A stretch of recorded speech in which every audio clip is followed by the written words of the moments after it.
रात का गहरा सन्नाटा था। चारों तरफ अंधेरा छाया हुआ था। एक आदमी तेज कदमों के साथ रास्ते पर चलता जा रहा था, पर तभी अचानक बारिश होने लगी।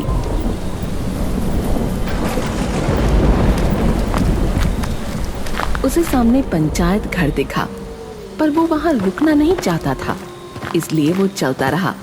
लेकिन तभी अचानक बहुत तेज बिजली कड़की।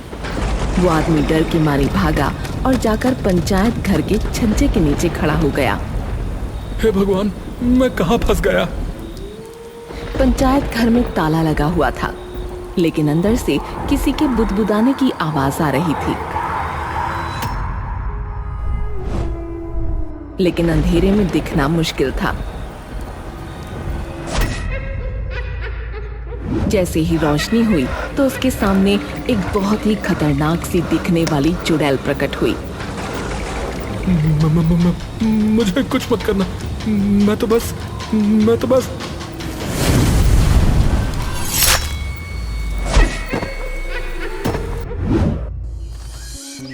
मालगंज नाम के गांव में एक पंचायत घर था, जहां विवेक सचिव की पोस्ट संभालने आ रहा था।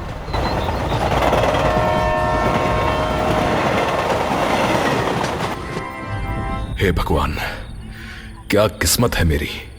मुझे गांव बिल्कुल पसंद नहीं है और गांव में ही आकर रुका हूं। क्या करूं?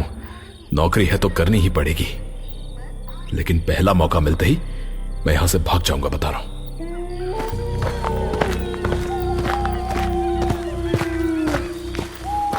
क्या रोड है ये? रोड में गड्ढे हैं या गड्ढों में रोड है, समझ ही नहीं आ रहा है।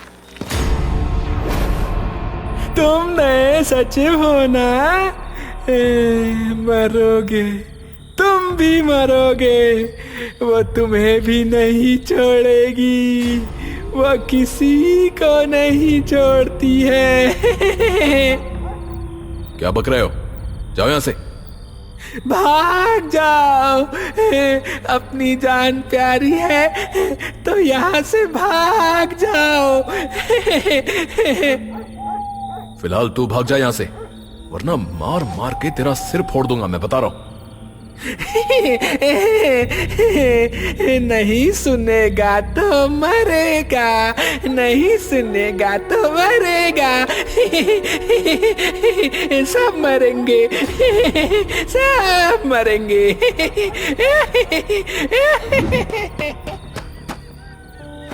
विवेक उस पागल आदमी से पीछा छुड़ाकर पंचायत घर पहुंचता है।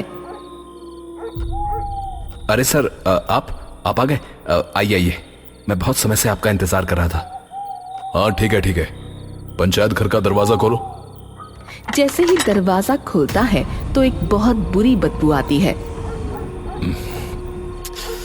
ये इतनी बुरी बदबू किस चीज की है? पता नहीं सर, मेरी तो नाक में बस गई है ये बदबू, तो मुझे पता ही नहीं चलता है। लेकिन मुझे तो यहां रहना है। एक काम करना कि बाजार से बहुत सारे एयर फ्रेशनर ले आना। और प्रधान जी कहाँ है? वो आजकल बीमार रहते हैं, इसीलिए पंचायत घर नहीं आ पाते। विवेक को शक हो रहा था कि अभिषेक झूठ बोल रहा है। फिलहाल वो नाक बंद करके पंचायत घर के अंदर गया। उसे लग रहा था कि शायद कोई चूहा मरा पड़ा हो या कोई जानवर, लेकिन उसे कुछ नहीं दिखा।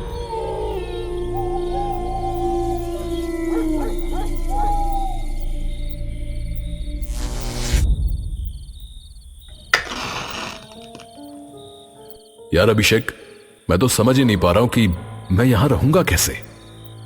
मजबूरी का नाम नौकरी है सर। हाँ यार, सही कहा तुमने।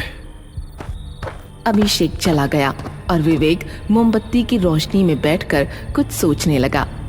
लेकिन तभी अचानक उसके ऑफिस में रखी हुई कुर्सी अपने आप हिलने लगी। वो उस कुर्सी के पास पहुंचा तो कुर्सी ने अचानक हिलना बंद कर दिया। ये क्या था? अगर ये हवा से हिल रही थी तो अचानक एकदम कैसे रुक गई? उसे कुछ समझ नहीं आता और वो उसी कुर्सी पर बैठ जाता है। लेकिन कुर्सी पर बैठने के अगले ही पल अचानक उसका पूरा शरीर पैरालाइज हो जाता है।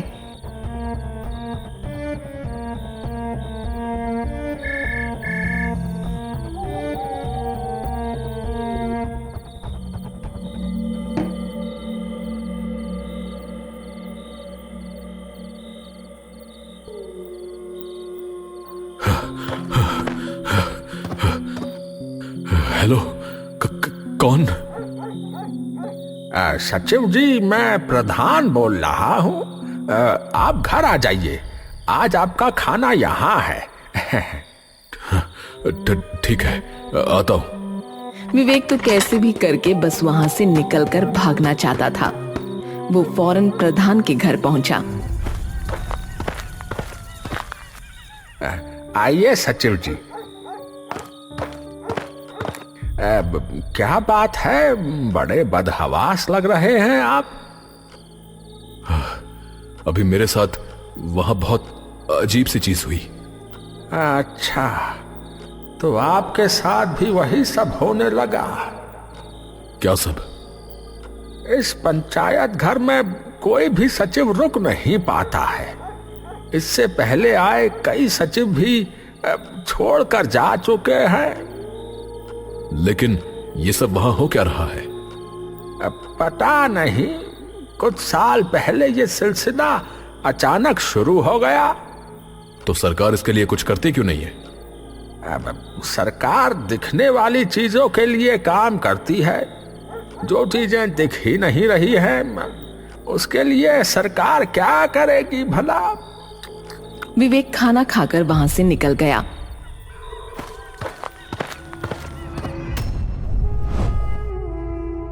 रास्ते में उसे अचानक बिल्ली के रोने की आवाज आई। उसने चारों तरफ घूम कर देखा, लेकिन कहीं कोई बिल्ली नहीं थी। तभी उसके कंधे पर किसी ने हाथ रखा और वो झिझक गया। अरे क्या हुआ सर? आप डर क्यों रहे? मैं हूं अभिषेक।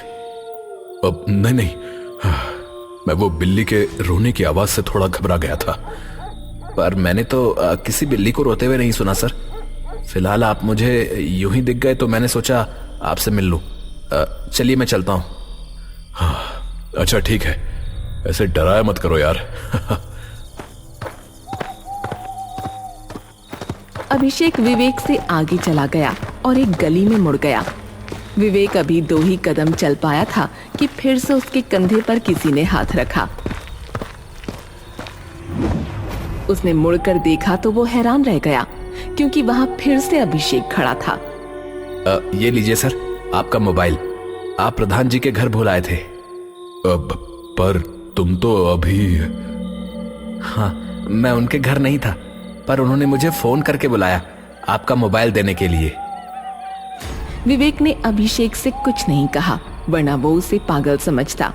लेकिन अब उसे बहुत ज्यादा डर लग रहा था। वो भागता हुआ फौरन पंचायत घर पहुंचा। वो पंचायत घर का दरवाजा खोलने ही वाला था कि तभी उसे अंदर से किसी के बोलने की आवाज आई।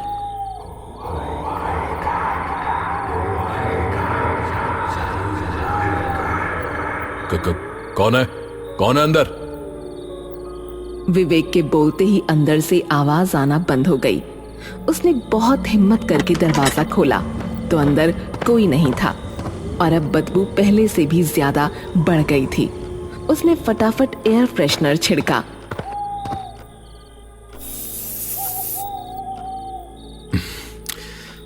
आखिर ये बदबू आ कहां से रही है? मुझे पता लगाना ही पड़ेगा। विवेक बदबू का स्रोत पता लगाने की कोशिश कर रहा था तो उसे एक कमरा दिखा जिसमें ताला लगा था। लगता है बदबू इसी में से आ रही है, पर इसमें तो ताला लगा हुआ है। प्रधान जी को कॉल करनी पड़ेगी। विवेक प्रधान को कॉल करता है, लेकिन प्रधान साफ मना कर देता है कि वो दरवाजा नहीं खोला जा सकता। उसकी चाबी खो चुकी है। अब उसके पास कोई चारा नहीं बचा। उसे नींद भी आ रही थी, इसलिए वो लेटकर सो जाता है।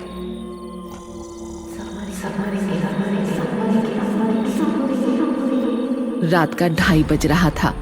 विवेक की एक अजीब सी आवाज के साथ आंख खुली। मोमबत्ती बुझने ही वाली थी। उसकी हल्की सी रोशनी में उसे कोने में एक आकृति नजर आई।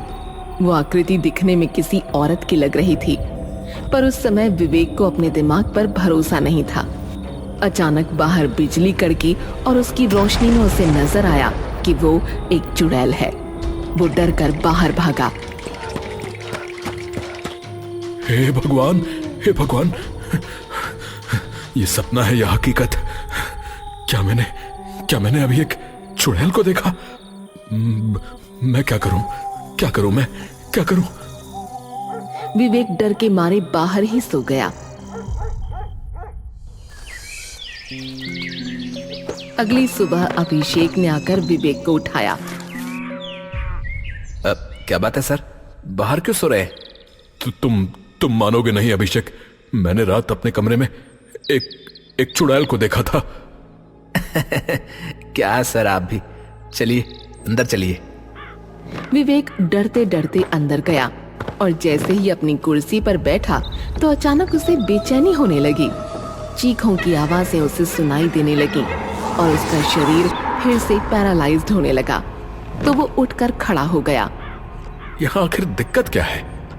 पता नहीं सर, मुझे तो लगता है इस सब में प्रधान जी का हाथ है, इसीलिए वो यहाँ कभी नहीं आते हैं। तुम सही कह रहे हो, क्योंकि कल मैं उनके घर गया था तो वो बिल्कुल ठीक थे, पर फिर भी यहां नहीं आए। खैर जो भी हो, अब मैं यहां एक तांत्रिक को बुलवाऊंगा, वरना मैं यहां रह नहीं पाऊंगा। दिन भर का काम निपट जाने के बाद विवेक शाम में एक तांत्रिक को बुलवाता है। वो तांत्रिक उस चुड़ैल को अपने वश में करने की और उससे बात करने की कोशिश करता है। ऐ चुड़ैल, सामने आ, तो इस बाबा से बच नहीं पाएगी।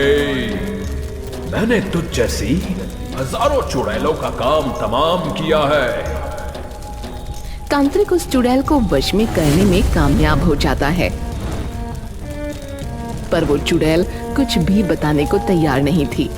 बड़ी मुश्किल से उसने बताना शुरू किया। ये सब प्रधान की वजह से है।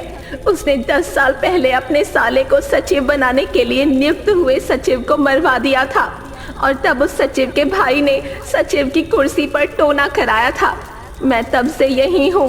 मेरा काम है किसी भी सचिव को इस कुर्सी पर ना बैठने देने का। ये टोना किसने कराया था? उसका नाम बता। नहीं। बता।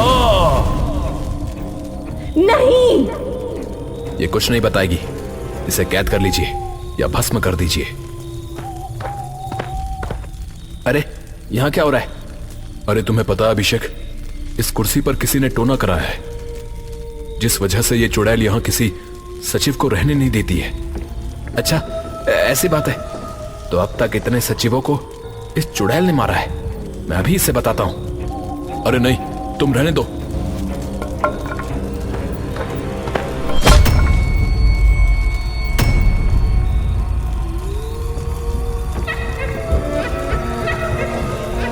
ये तुमने क्या किया?